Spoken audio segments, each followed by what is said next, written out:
पाकिस्तान में इमरान खान के कंटेनर के पास फायरिंग का मामला सामने आया है। आपको बताते चले कि इमरान खान की जानिब से बड़ा मार्च किया जा रहा है और ये भी कहा जा रहा था कि 4 नवंबर को मार्च को इस्लामाबाद पहुंचना था, लेकिन बीच में इन रैली को रोका भी गया मार्च को, क्योंकि एक खातून सहाफ़ी की मौत की खबर भी सामने आ रही थी। लेकिन एक बार फिर से आपको बताते चले कि अब कंटेनर के पास फायरिंग का मामला सामने आया है।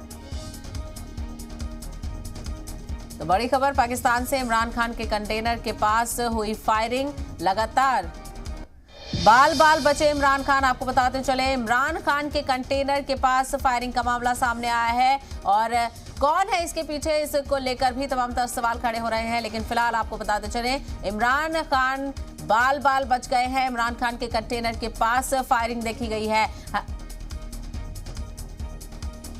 आपको बताते चले कि पाकिस्तान में इमरान खान का मार्च वजीराबाद में दाखिल हुआ था, जहां पर उनके कंटेनर के पास फायरिंग का मामला सामने आया है। इमरान खान के बाल बाल बचने की खबर सामने आ रही है और साथ ही साथ आपको बताते चले कि इस फायरिंग में कुछ लोगों के जख्मी होने की खबर सामने आ रही है, क्योंकि बड़ी तादाद में लोग और इमरान खान की पार्टी के कारकुन इस मार्च में शामिल होते हुए नजर आ रहे हैं। लगातार ये मार्च आगे बढ़ता हुआ नजर आ रहा है। हालांकि कुछ वजहों से रोका भी गया था मार्च को, लेकिन एक बार फिर से मार्च शुरू हुआ और इमरान खान के कंटेनर के पास फायरिंग देखी गई है और ये भी बताया जा रहा है कि इमरान खान इस फायरिंग में बाल बाल बचे हैं। और इसके अलावा आपको बताते चले, क्योंकि बड़ी तादाद में इमरान खान के हामी इस मार्च में नजर आ रहे हैं और इस फायरिंग में कुछ लोगों के शदीद तौर पर जख्मी होने की भी खबर है।